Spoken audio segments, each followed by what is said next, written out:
Last year I gave a little speech to the students and I thought it was really important to do that again this year, and tonight is special that it is not only a graduation ceremony but we're also welcoming some new families and scholars to the room as well, which I think we should be very proud of. I too would like to acknowledge that the land that we meet on tonight is the traditional lands of the Gadigal people and that we respect their spiritual relationship to this country. I also acknowledge the Eora Nation as the traditional owners of the Sydney region and that their cultural and heritage beliefs are still as important to the living Gadigal people today. Auntie Anne, thank you so much for that welcome to country and the incredible words. The reason we started this foundation was to pay back to the Gadigal and Eora people that have helped Michael and I live on these lands, to thrive on these lands, to become the men who we are today. So to hear that you're now and your family is now benefiting through our scholarship is the true payback that we can give to you and your family and all of the scholars that are here today. And this is our payback to them. So thank you, Auntie Anne, for that incredible acknowledgement and welcome. Ladies and gentlemen, it's an absolute pleasure to be here celebrating Go Foundation's second graduation ceremony. I'm very proud about that. Year 12 graduates, university graduates, congratulations. Congratulations on that dedication and perseverance you have shown in reaching this milestone, but also the discipline and focus you've learned in coming this far, and the importance that you've focused and the importance you've placed on your education, and of course, your graduation. Even though we're celebrating it a little bit later, it's so great to hear that you're already out there pursuing what's next. Most importantly, I want to say congratulations on the success you will now have from here on in, utilising your skills, your education, your experience in being and creating a better future and world for all of us. I'm humbled to stand here tonight in this place that has given me so much. If we all just look out the oval that we just come through, played over 228 games out there, the most of any athlete to play on this incredible arena. It's taught me a lot, this place. It's taught me how to be a man. It's taught me what it feels like to be part of a culture. And most importantly, it's taught me how to be a leader. To be taught anything though, first, you have to be open to learn. It has been one of those crazy years, that's for sure. We've all had to overcome adversity in the last 12 months. But one thing I know is that these students right here in front of us have made a decision that they wanted to keep learning. I too have had to make decisions to keep learning since I decided to end my career out in this arena. One of those things that I want to talk about tonight was my ability to learn about my culture.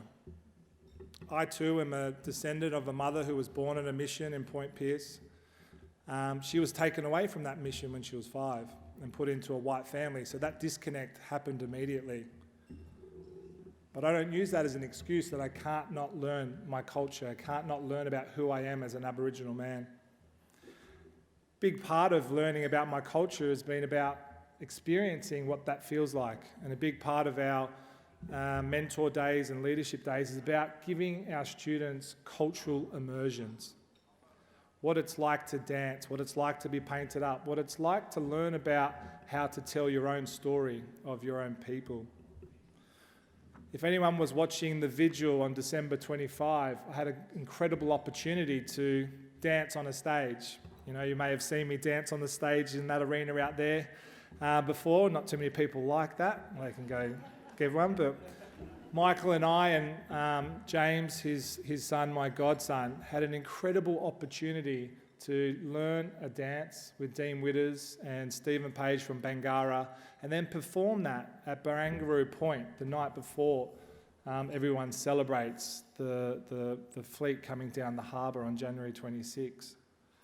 This was a moment for me that was incredibly special, not only because I got to learn a new dance, I got to perform it on the stage, but I was surrounded by other Indigenous men who were sharing culture, sharing stories, but more importantly, we were passing that on to younger generations. And for me, that's the first time I've ever done a choreographed, I don't even know how to say that word, choreographed, oh, thank you, Sonia, choreographed routine, and to be able to learn that in half a day and get up there and talk that the way that I was, it was a very passionate moment for me and something that I'll always remember. I remember it because I was celebrating our culture. I remember it because we're taking back, what actually happened on January 26 by January 25, doing these vigils and celebrating who we are as Aboriginal and Torres Strait Islander people. But I remember it most for doing it with Michael and with James, my godson, and with the 50 other young men who did it on the night. It was really incredible. Another thing that I've been able to learn in the last 12 months, which you can probably see, is to grow my hair. I'm really proud of that. I've never been able to put it up in a bit of a man bun like this before.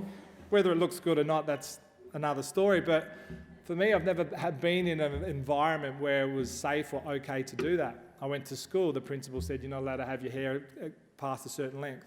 I come to the football club here.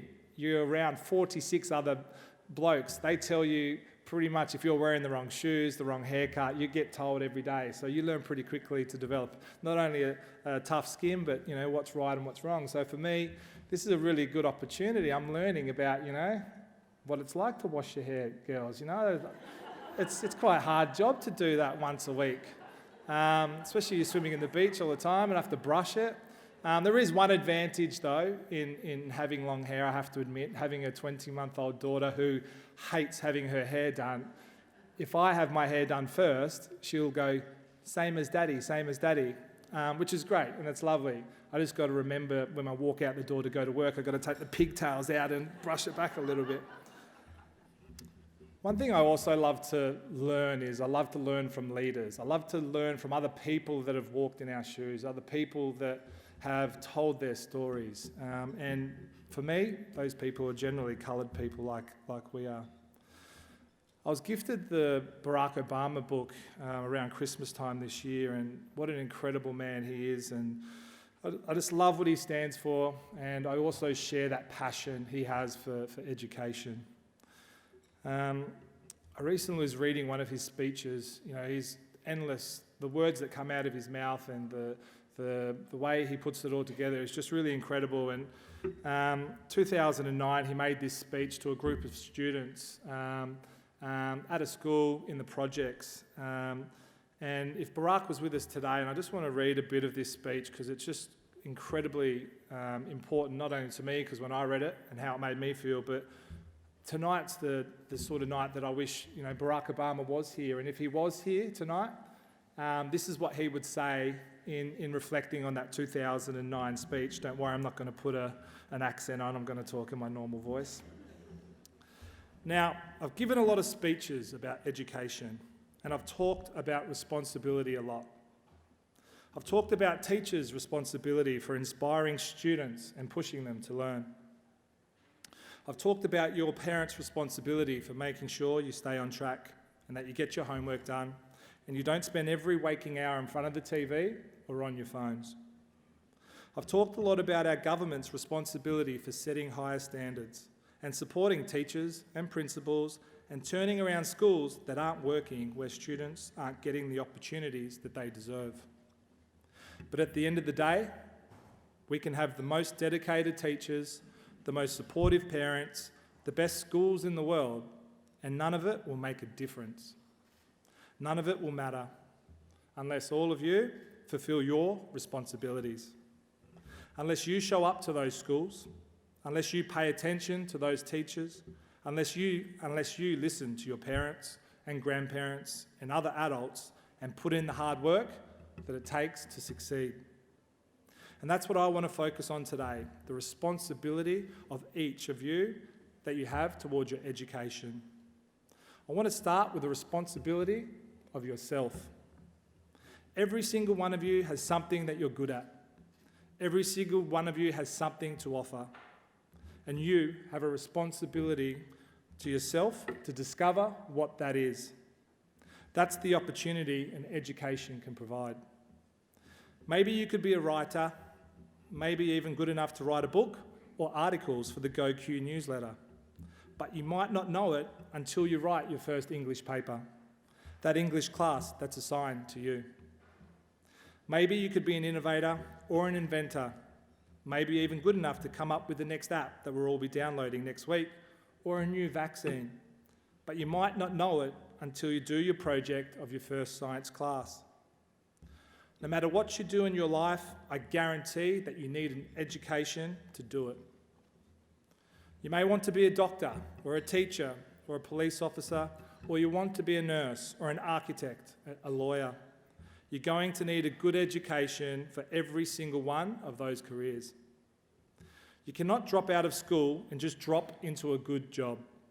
You've got to train for it, and you've got to work for it, and you've got to learn for it. And this isn't just important for your own life and your own future.